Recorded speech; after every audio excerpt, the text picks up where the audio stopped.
our last thing about kind of a generic topic, and before we move on to, I think, maybe a little more interesting stuff for this group. So it was just asked, right, do we have to, like, you have to be aware of someone else's crappy coding, I shouldn't say crappy, someone else's problem, ultimately, right? Well, I mean, it is your problem, right? If you're using the library, you're bringing it into scope, you're bringing it into your world, your ecosystem. That's part of the development hygiene aspect that I was talking about. If you are sitting and you design something that incorporates library X, you're making a commitment to at least update that library. Like that's as far as you should take it. Should you audit the code, to your question?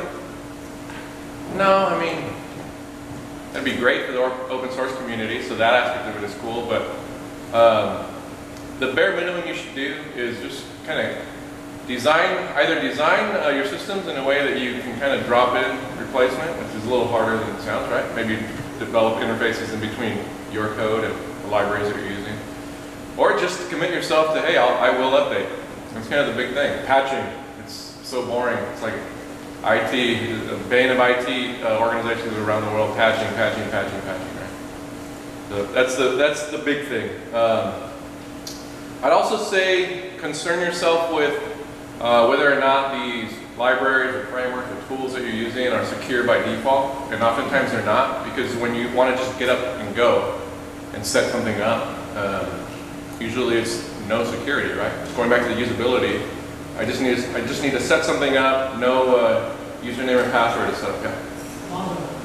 MongoDB, yeah, exactly. Anything that you kind of go, set it up, and you start to use. Be aware that there's probably a little more that you should do. My words of wisdom here are, read through the documentation, of course, like actually thoroughly read through the documentation. And anywhere you see the phrase in production, comma, pay attention, like big red flag, right? Oh God, in production I should be doing something a little different. But yeah, at the bare minimum, you're bringing it into scope, so you should kind of commit to updating it. And before we move on to stuff, it's tied to that whole idea. I don't know, I saw this a couple days ago. This guy basically checking out GitHub, Stack Overflow, like Frankenstein's monster. It says how to upload a photo, how to print little patches, how to fix error, GUI library, etc. It's a lie, right? The reality is, like, in this fast-paced world that we live in today, this is often how code is written. Systems are built like this, glued together. And I totally get it. You're out there and you're competing and you're putting together new functionality, but it is definitely something that you have to consider. The other one, because there's always a relevant XKCD. I'll give you a minute to read this and then we'll kind of move on. I know it's a long one.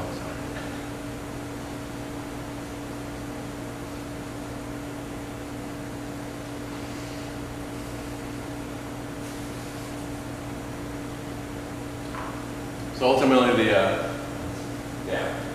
punchline. But you never learn to write software. So no, I just learned how to glue stuff together that I don't understand. I guess there's two ways you can look at it, right? Because if you can put together functionality and get it out there, you're definitely ahead of the game, depending upon which industry you're in. On the flip side, like I said, I do think that it is something that I'm beginning to notice. On one hand, and this is probably like a get off my lawn sort of thing, but on one hand, people coming out of university nowadays are getting a bit more of a cybersecurity background. On the other hand, because you're going into industry that is way faster paced, I feel, than it was 20 years ago, you kind of have to resort to, all right, just give me samples of all the crap I'm trying to put together, and boom, it's like not the best development hygiene, right? So let's focus on Java security. But any questions at all on the stuff we've already covered? Questions, so much as suggestions. Okay. You're mentioning hygiene, CI/CD. So in terms of auditing code and such for security, that might work if you do it once, but what about if you want people to develop in the future? So it's best to integrate static analyzers or analyzers check. Perfect point. That's one thing for your own code. Then you can also use dependency checkers, repositories like something like Nexus, where everything you depend on, it pulls the proxies, and it automatically analyzes everything. And it flags you if one of your dependencies, like an Apache library, has a bug, so it tells you about that. So that way you continuously can check those as well. 100%. If you didn't hear him, I was talking about CI/CD. There are tools out there that will help you automate kind of code auditing, code to a certain extent review, if you want to call it that, or security vulnerabilities, right? Also, on the library side of things, there are tools out there that will help you figure out, do I have vulnerabilities in these versions of the software that I have? Known vulnerabilities, right? It's like, because they'll go and query public databases. Maybe they build out their own database as well. There are free tools in that space, in the Java space. OAuth dependency checker. I mean, it's pretty good for being free. So you can definitely integrate it into your pipeline. Highly recommend that. All right, so Java security. What I want to do here is kind of focus on different just high-level security topics, and then show examples of how it's done in Java with some caveats, hopefully for each one of these things. So the first thing we'll talk about are digests. So probably not the word that's usually used when it comes to this topic, but digests, you probably use them every day. Maybe you don't even realize this is what's usually referred to as like hashing, right? Or it's in that vein. And what are digests, right? We hear the term hash. It's pretty straightforward, but you basically have input data. You have some digest function, hashing function, and you get a digest out. And what's the point of it? Well, the point is to take variable data on the input side and then get some sort of normalized with certain qualities data on the output side for various reasons. I mean, any idea why the heck we use hashing? Throwing it out there. It's funny because we use it all the time, right? Password hashing. Yeah, we'll talk about that very specifically. I mean, anonymization. If we're dealing with data on this side that is maybe super sensitive, we want to do some analysis on it, but don't necessarily want to have that data that is sensitive, for people to see or view. This might be useful, maybe. Anonymization is a very hard thing to do, though, by the way, because you can do frequency analysis and so on. Again, I took like 3 talks and tried to condense them all into one, so almost each one of these we can go for a huge amount of time. But integrity checks are probably the biggest one. Hash something, check. So it's something very closely related to this, like checksums, like file checksums. Not exactly the same, but very closely related. Other thing to note, it's one way. If I get a digest on the output, I cannot figure out what the input was. It shouldn't, at least a decent digest function, hashing function, I'll never know what was used as the input. Right? But it's very key to have those qualities. So the point is that if I do data 1, again, it's deterministic. If I am sending data 1 as input at some point in time, and I get some digest, later on, I send data 1 again, whatever that is, some payload, I should get that same digest again. That goes back to the integrity use. So this is great, right? We can compare something. We can say this user A sent us something, and we know that if it wasn't modified in transit, that it should have such and such a digest, right? So if I check it later or check it immediately afterwards, that stays consistent. So on the Java side, you have access to the aptly named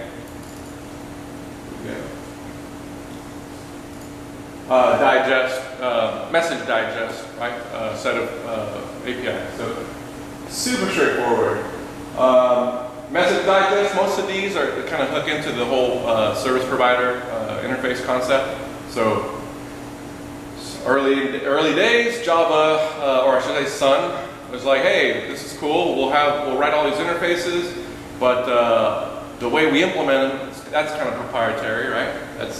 We'll actually implement them in our own way. So you actually have different you maybe don't know this, but OpenJDK has slightly different implementations of some stuff here and there compared to like there's an IBM JDK versus what you get to see. 99% of the time you're probably using Oracle, but yeah, go ahead. Yeah. So that's exactly my main point. I still see this. So we kind of hop into. Let's take a quick look at. In fact, I guess I'll just pull it up. Let's do this. So these interfaces, all kind of the API calls, these guys work very similarly. Right, let's do Java.10.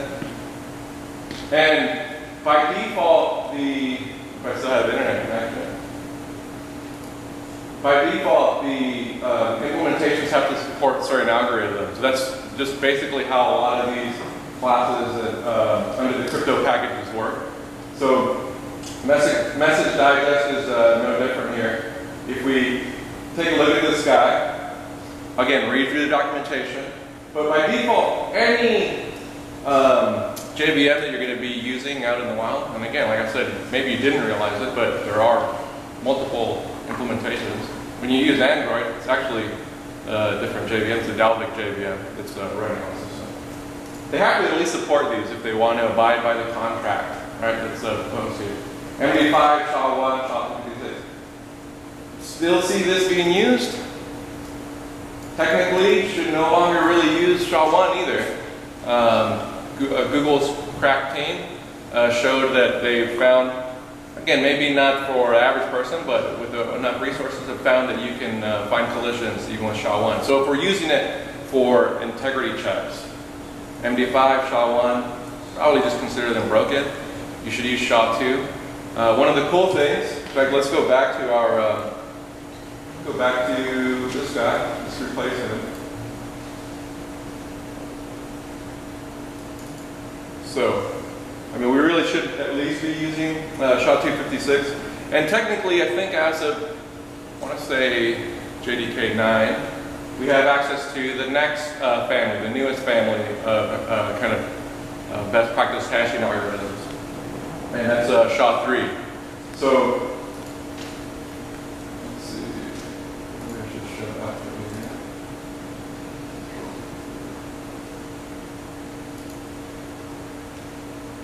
That's not going to run.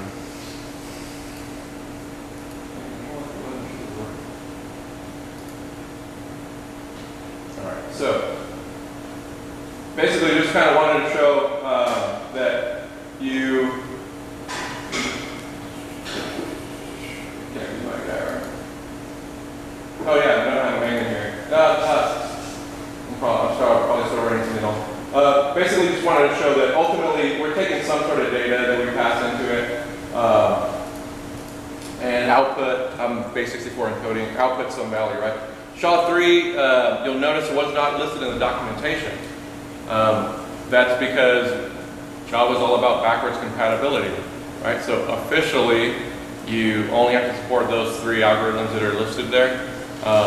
You have to be aware that the user is using at least JVM version 9 if you want to start leveraging SHA-3.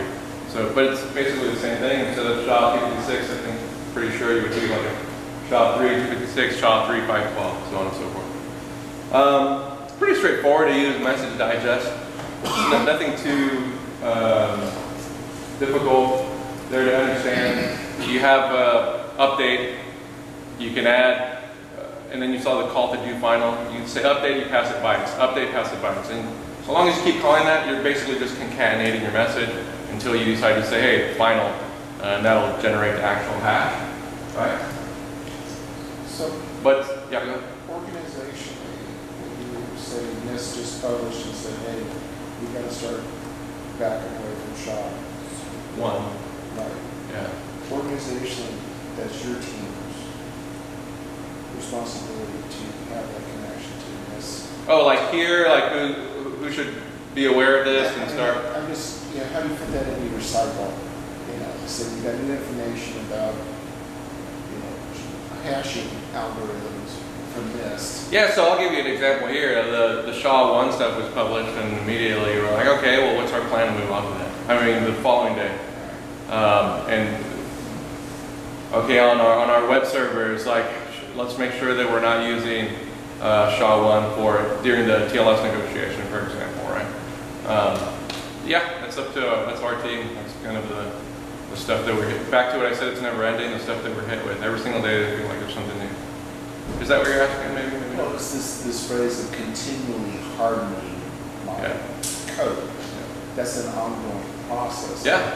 I'm thinking about Yeah, back to the secure development. It's an ongoing process. I mean, once you start considering, once you decide, hey, security concerns will be something in my, my repertoire, it's ongoing. But for example, take the Shaw example through. How many teams did you talk to? How long did it get to developers, DevOps, infra? So on the development side, we do leverage static analysis tools that give us a pretty good indication of like, hey, are we using SHA-1 anywhere? Hey, are we using MD5? That's a quick way to identify. That's probably the best way to do it because again, back to what I said, you want to automate it. It shouldn't just be like manual message that gets blasted out to everybody. What does static code analysis use? So we internally use Veracode as like the official security tool. Though for static analysis in general, we use quite a few tools. Some free ones. I know the teams are looking at SonarQube, for example.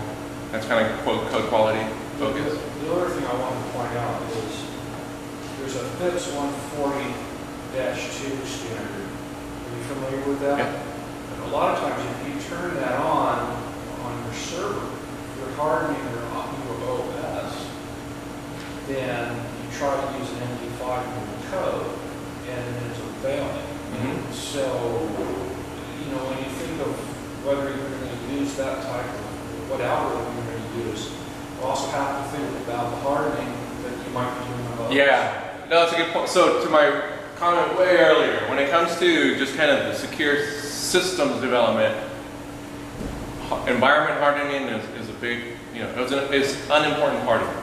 But in terms of like a concern for the average everyday, software engineer, unless you guys are like wearing 50 hats and, full-blown Nirvana DevOps or something like that, then yeah, you're probably not going to be the guy who turns on the FIPS 140 settings for the OS that or whatever platform you're using.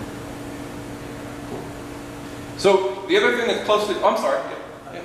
I think to your point about how you would continuously harden, at least how we've done it is, you basically have your static analyzers always be checking, right? Yeah. Every checking, and your tools, like I said, checking the dependencies. Whenever flags an issue, and you can have it set to automatically email you. Then you create like a ticket, right? Or you create an issue, say that this is either a defect or a story. And we're not in the world anymore where you can say security is an afterthought. Security is a first-class citizen. So this is, as you implement a feature request from a business owner, you would say that you have to implement a security fix as well. And you exactly put that in your next sprint or your next common cycle. So that's how you continuously do this. It's a never-ending problem. Yep. So other thing, I was kind of moving on to on this topic of hashing. We often hear someone brought up password hashing earlier as a use case. We often hear like, oh, we got to use salts. We have to use salts. And just to run through this very quickly,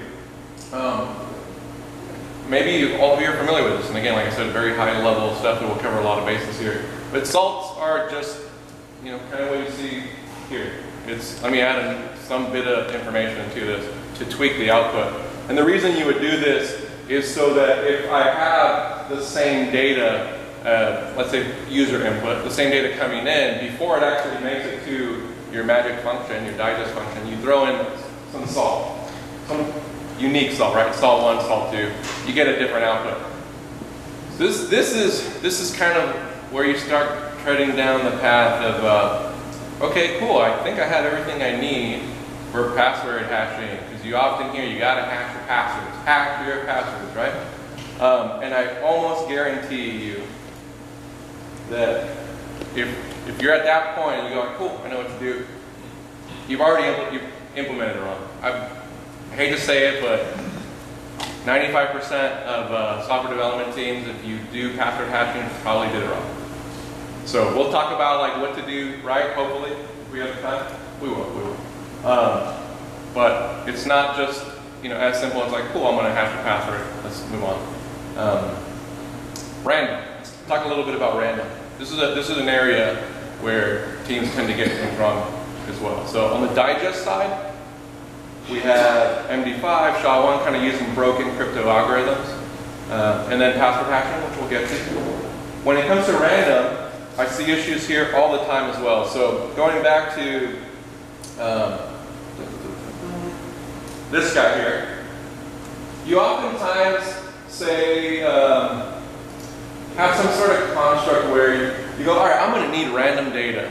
And oftentimes when you need random data, in fact, most of the cases that people need random data, it's either because they want to make sure there's no weird collision because they're doing some weird, maybe some ID, right? It's like, oh, I have an ID, I have an ID. I don't want them to collide. I need to generate two of them. Or, unfortunately, it's oftentimes they're used for passwords.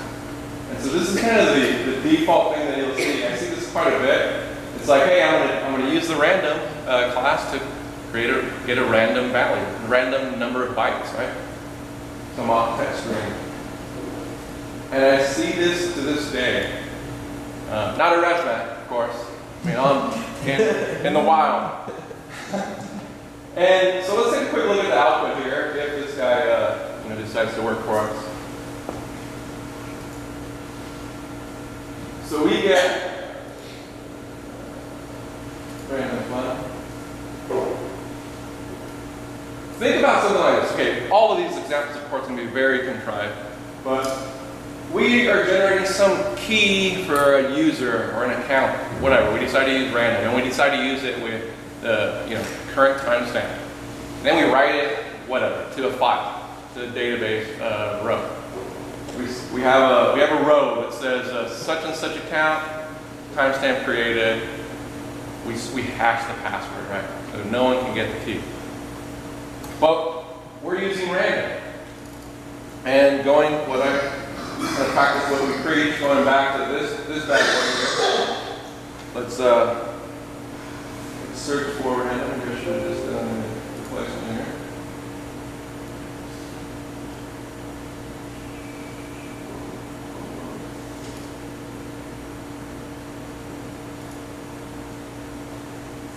Like I said, always read the documentation, right?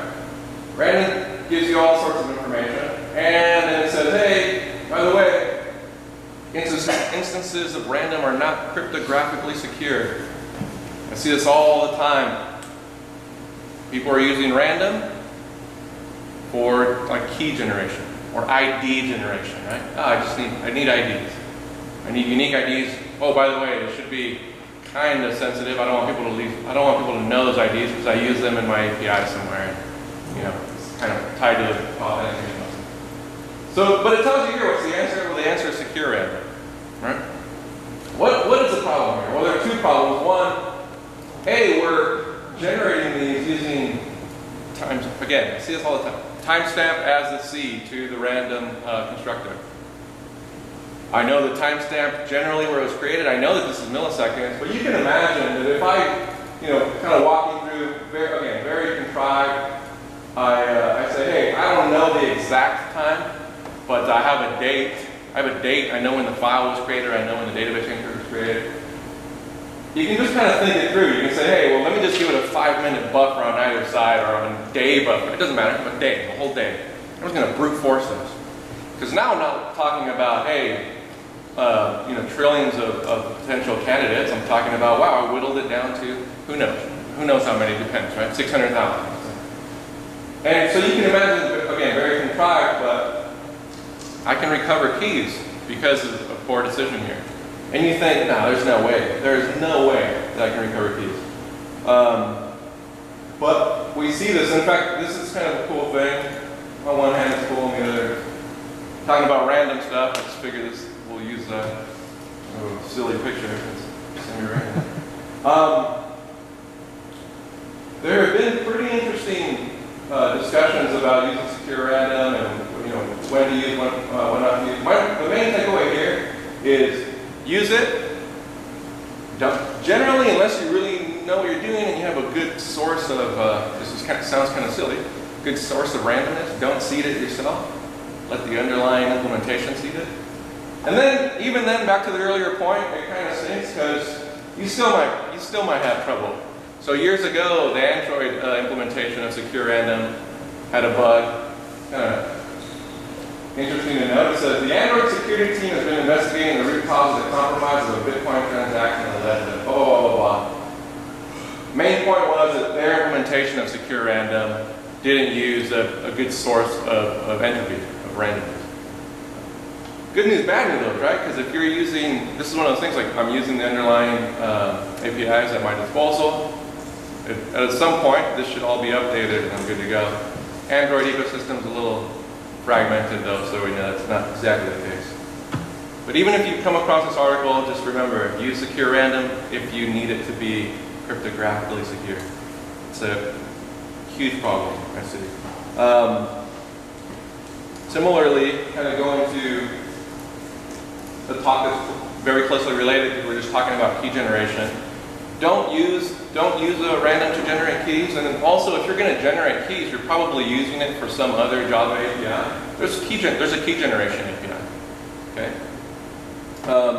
Again, going back to one of our examples here. There we go. So again, bad. Don't do this, right? This is trying to put these together. This is very often what I see. It's kind of similar to what I see. Teams are saying, okay, cool, random, and then oh, there's a secret key API. Well, I'm just going to use it directly. I'm going to instantiate secret key spec, put in my random bytes, and then okay, I have to pass in the algorithm as AES. That's not what you do. Read through the documentation. Again, I see this a lot. There's I think it's a key generator. And I said I wasn't going to do the kind of live thing, but oh well. Use key generator. And again, just like we saw early on, basically the interface for all these guys is very much the same. You do a get instance, you tell it what type. You can go look at the documentation and kind of see what algorithm is supported. But you can imagine, because you saw the example earlier, I probably want an AES key here. So this is where I should have mirrored it. I probably want an AES key here. Similarly, there's a couple of steps that you have to do. So outside of it throwing some errors. So we have to instantiate it, basically get an instance of it. We want to initialize it, tell it what key size. So maybe we're working with 128-bit keys, maybe we're working with 256-bit keys, so on. And then ultimately, after we've initialized it, we can actually, make a call to generate a key. So let's assume we initialized it, we generate a key, and this is actually what's going to give us a secret key, probably secret key spec instance. And then we use that secret key, pass it into all the other APIs. So use what's at your disposal. Don't try to string together various examples that you might have gotten in a couple of locations. Ultimately, what's the source of the entropy? So if you're using kind of the default implementation here, they're going to do the right things, right? They're going to use secure random. They're going to use probably, like in a Linux environment, they're going to use dev random or dev random. On the Windows side, it'd be a little unique. Going back to what I mentioned about SPIs, like the service provider interface, you can tap into Bouncy Castle, use that as your SPI implementation, and maybe it does something differently. There are probably SPIs, I've never really used them, but they tie into, they're like hardware modules that help you out with this sort of stuff. So it might tap into some other piece of hardware specific. That's if you're doing something, pretty extremely sensitive. Maybe DoD type stuff, but for the most part, use the default. Don't pass in your own seeds. Okay? I mean, if you are going that route, do some reading on what the right way to do it is. Definitely don't use timestamps. And again, to hammer that point home, I wanted to show some links here. Going back to my examples. Ransomware is a pretty common thing that's been popping up the last couple years.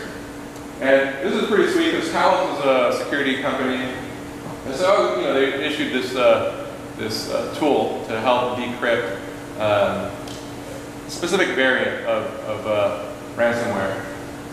So it says files cannot be decrypted, challenge accepted, and they kind of walk through what the Thanatos ransomware does, so on and so forth.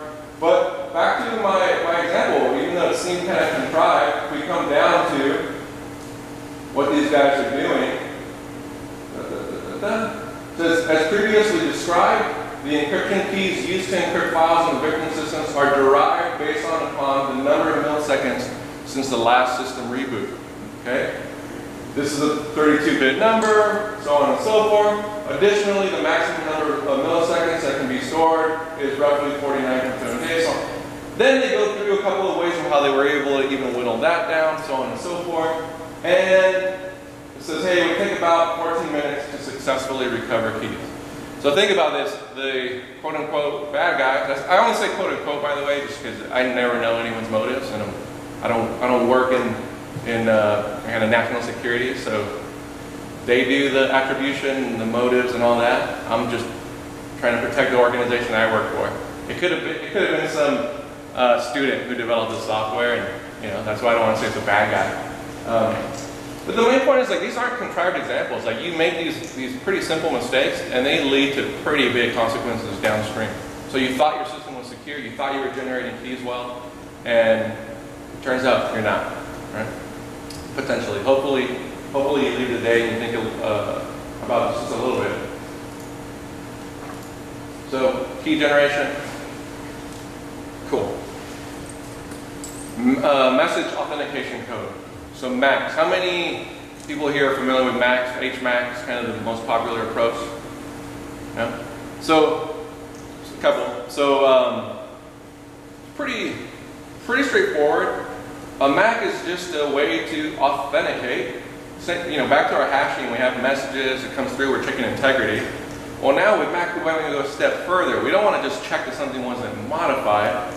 We want to authenticate. In other words, we want to be sure of kind of the message and the sender, like that combination. Like, Paul sent me something. I want to know that it wasn't tampered with, and I want to make sure that Paul sent it to me. Right? That's where you would use a MAC. So the most common approach is HMAC, which is a hash-based MAC. And I'm walking through that in my head. It's like, maybe, we've talked about hashes today, we talked about salts and so on. And again, going back to like key generation, your brain is maybe spinning and thinking, okay, hashes, salts, we can probably use that and somehow come up with our MAC, a MAC. And again, kind of a bad idea, because what you're doing is you're combining two things that you kind of get, put them together, and you're like, yeah, cool, I have a MAC, I have a tank, right? I have a car and a turret. I think that can kind of work the way I want. So I see this a lot, another major mistake. I know hashing, I know salt and hashing, message authentication. Well, how do I prove that it was Paul who sent it? Hey, we'll share a secret, right? You have a secret, I have a secret, we only know about it. We'll use that as our salt. So instead of a salt, we just use a secret. Nobody else knows what that is. All the time. Okay. This is kind of the naive approach that people use. I wouldn't be surprised, and again, it's not, I've done it. I've done this before, trust me. Like, again, going back to my example, or what I said earlier, the story, like, I can't believe they're still using that system. I'm like hoping they're not still using code that I wrote that probably did this. But I've seen this, it's kind of the naive approach that you take. You say, hey, I'm just gonna do a secret, concatenate with the data, boom. I'm protected. Like, hit me with a baseball bat. I'm good to go, right? And so we'll walk through why this is a bad idea. And I'm hoping this actually makes sense, but let's just let's build all these blocks together. So we have a message, we have our hash function, the hashinator 3000, and he says, we have to walk through a few things to figure out why this is a bad idea. So the hash function, it's like, I don't know what that message is, man. I don't operate on messages. I operate on blocks. And that's the way a lot of crypto functions work. They operate on blocks, like chunks of the data, okay? So I don't like messages, but I like blocks of messages. So what do I do to operate on it, I'm going to divide it up into blocks and I'll operate on it. That introduces another little concept, padding. Right? He's like, thank you, cool. That very last little chunk there, you notice, I'm not filling I'm not covering the entire message. So whether it's encryption, in this case hashing, and all these are crypto type of algorithms. There's a concept called padding. And it's basically like, hey, I operate on blocks. I need the blocks to be a certain size. How many people have worked with any sort of encryption algorithms and you see things like bad padding exception or anything of that sort? This is the space. This is the sort of issue that you're having. She might not be able to come back in. So keep an eye out because we locked those. So okay, padding, blocks. Okay, I'm kind of getting it. So let's just walk through an example. My secret is I am smart, right? Data is my message. It doesn't really matter what it is. So how does that work? Well, the user, let's say Paul sends some message. We have a key, right? So the system says, cool, I know the key. I'm going to add it. I'm going to, prepend it actually. It's not append. I'm going to add the key to your message. But oh, hey, wait a second. Before I even process it, I'm going to also pad it because I need it to be a specific size, right? So there's all this extra stuff that's actually happening behind the scenes, or as I should say, as part of this design that we've chosen. That we're no longer actually operating only on the original message. We're operating on a couple pieces of data. It doesn't. You don't have to worry that it's 3 pieces or this and that. Just kind of visually take it out. And what does that do? Okay, this is what we're actually putting into the hash function down here at the bottom, and we're getting some signature, right? So this results in potentially a length extension attack. Depends on the algorithm. We could talk about this for hours. Won't do that. We'll try to just get to the bare metal of it all. These are the bits of info potentially we know about. But as an attacker, I don't know the secret. I do know what algorithm you're using. I do know that you screwed up and decided to kind of just concatenate things. And then, thank you, Paul. And then I do know your signature, because that's often how we use these. I'm a client, I send message and the signature to the server. The server is going to generate that signature and compare those, right? That's kind of usually how these are used. All right, so let's walk through this. The family of hash algorithms that we tend to use these days, MD5, SHA-1, SHA-2, this is how they function. A little bit simplified. But generally, we have message, gets broken up into blocks, maybe have some padding, and then this is very important. We don't just kind of put everything together in a pod and we get a hash, right? It's sequential. We generate, we call a function, generate some intermediate output. The next step is the next block with the previous value that we outputted, and kind of just keep going down the downstream. So we're only ever working on current block and output from the last operation we did. Very important. So let's walk through how do we take advantage of it. Original message.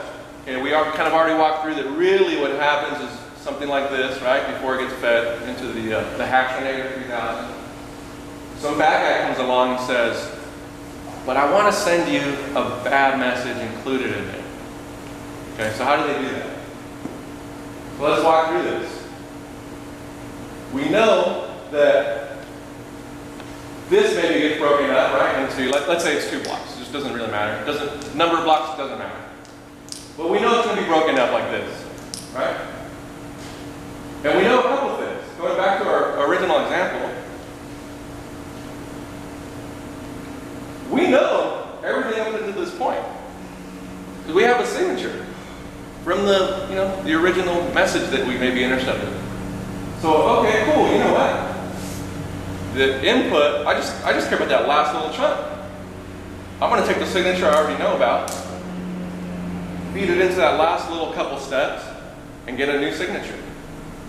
Okay? In other words, I don't have to go through all these steps. It's already happened. It's just a substitution, right? And what do I get? I get some new signature. So how do you, it's like, oh man, what are you talking about? I think I kind of followed. What's the point? The main point is this. I'm an attacker. I have a new message, and I have a new signature, and I never knew your key. Okay? Never knew it. So I'm going to send these 2 bits now to your server. And your server's going to say, cool, I've validated. You must have used my key because I have a super secret, special great algorithm, design really, that I use. Again, main point I'm trying to make is the naive approach to, message authentication, kind of doing the secret, concatenate with the data and then hashing that. Bad way to do it. Use HMAC. HMAC, there's an RFC written up, very specific. You can go click on it. It's a couple of operations. You don't just put a key and your data together and hash it.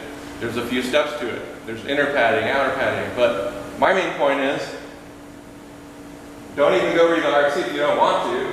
Going back to what I was talking about, you get this stuff right out of the box with Java, right?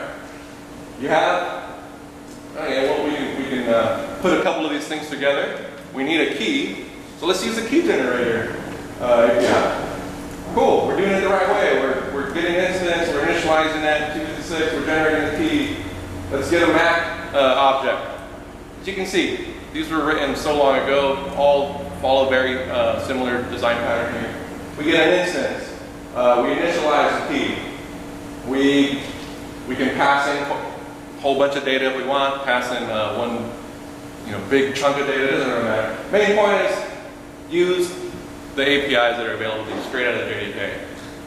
Don't try to write your own stuff.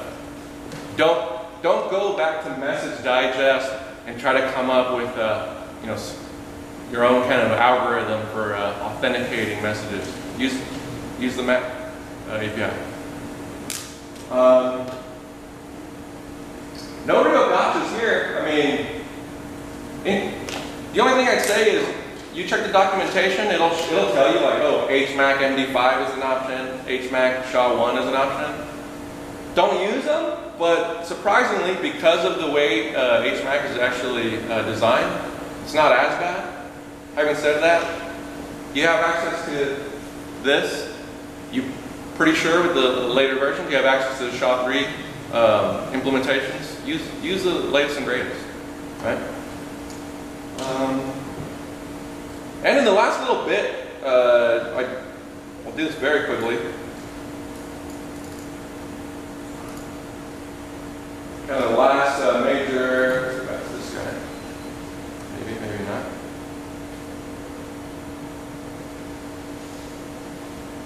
Where did you go, buddy?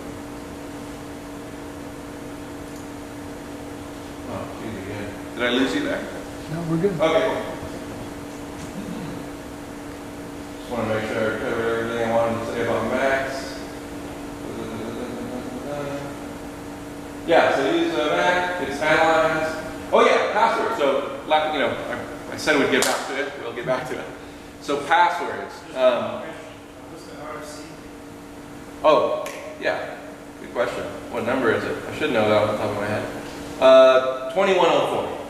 RFC 2104. This RFC actually, if you go read it, it's pretty straightforward. Like the actual design, the implementation, it's pretty straightforward. You can technically implement it yourself, but don't. Just use Mac. Yeah. 2104. Yeah, apologies, I should have put that in. So what happened to passwords? Okay, we talked about that. Earlier I said don't just do a hash and a solve for your password because you're probably doing it wrong. Most of the hashing algorithms that we use today are, they have very specific purposes, right? I've already talked about it being deterministic. In other words, I put in something and I'm going to get the same thing out every single time, right? They're pretty quick. That's kind of a key that you want for a crypto hash. Like they're pretty damn quick. Because you might be crunching a crazy number of inputs at a given time. I said infeasible to basically they're one way, right? Infeasible to kind of generate the original input if you only have the output. And then the last super important thing, again, you can probably look this up.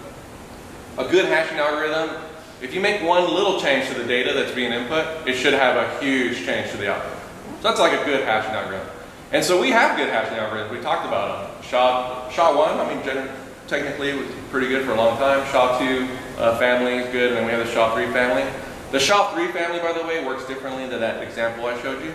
But nonetheless, they all have those functions. But those, they're very fast. I mean, we use them because integrity checks we may want to do. We don't want to impact performance, so on and so forth. When it comes to password hashing, yeah, we don't really want that. Like if someone's going to brute force your stuff, you don't necessarily want it to be eons slow. Like 1 second in software engineering, that's eons. But you also don't want it to be super fast. So what you actually use in those cases, let me see if I even have an example here. In fact, we can probably just look it up in the interest of time. So you use different functions. You're not actually explicitly hashing. So for example, let's do like OAuth, password, quote unquote hashing. Oh, was that it? Password storage sheet. This will give you a whole bunch of good information on what you want to do, how to probably do it. And then you look at this stuff, and it starts talking about these things here. Argon 2, PBKDF, bcrypt, scrypt. Maybe you've heard of them, maybe you've not, or maybe you haven't heard of them. These are what are, technically, like these guys are what are called key derivation functions. The output looks like a hash, but the main point is you want to use these guys. And basically, if you work through this, it's pretty straightforward. You want to pick one of those guys because they're a little slower. You want to pick a salt. And then you want to have a certain number of iterations. You don't want to just quote unquote hash once. You want to do it probably thousands of times because that just makes it even slower, right? Slower but not impacting your system. Like to the user, it's maybe 100 milliseconds. If it's a web-based form or something like that, they're probably not going to notice that. But in the case of the attacker, you've made it just infeasible for them to even bother attacking you. Or brute forcing. They're going to try to find some other way to figure out passwords that you store. This is assuming that they've they've breached your whole database or something like that. Yeah, so that's kind of the other major mistake I tend to see. And by the way, you can get the PBKDF too. There are debates right now whether or not you should even use that. Use it, still kind of considered in a standard, okay. You can get that straight out of the JDK. You don't have to go download another special library to get support. All those crypto libraries that we talked about will help you generate that. So, last thing I'll say on that, I mean, we could talk about encryption forever, and I was thinking, man, should I go into encryption? That tends to be a hot topic, like actual encryption, right? Protecting the confidentiality. But I could probably talk about that for an hour because I see a lot of gotchas there too. The main thing I'll just say quickly on the encryption front, I think I was putting together a little example, is this is kind of the default thing I tend to see. It's like, hey, we're using AES. Cipher is the base class that you're going to use in Java land when you're doing encryption. And this is kind of what I see a lot. Like AES, cool, we're using AES. Don't do this. Don't ever do this. Period. And that sucks, right? Because you think that you're doing a great job. I think we have time. Yeah, we have 15 seconds. So let's go with the same thing. Let's go with the documentation for this bad boy. It's Java doc. And let's look at the latest just to make sure. So again, what does it support? It supports quite a few different AES algorithms, basically. It's a combination of, do I want to use AES? What kind of mode, block mode, so on. And then do I want to do padding, no padding, yes padding? That's, as you can imagine, like this is why I'm saying we can get into a full topic related to this. The main takeaway is don't use this string, and don't use either one of these that say ECB. In fact, I'm gonna make it really easy. The only thing on this list that you should kind of consider using is this guy. And that's about it. And the reason I say kinda is because in, again, I think 9 introduced quite a few cool security related stuff. Java 9 supports GCM, so it's Galois counter mode. That's kind of the latest and greatest mode that you should use for encryption. That's what you should kind of use by default. So again, still the same exact class. You're going to work with Cypher.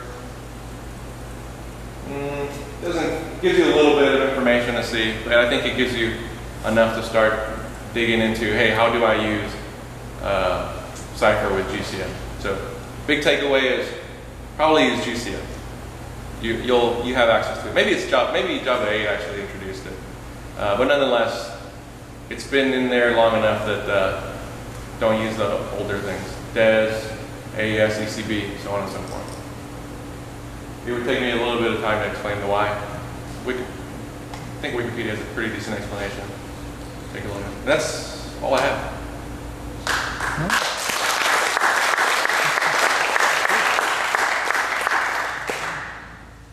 Any final questions? Yes, questions. Let me stop sharing.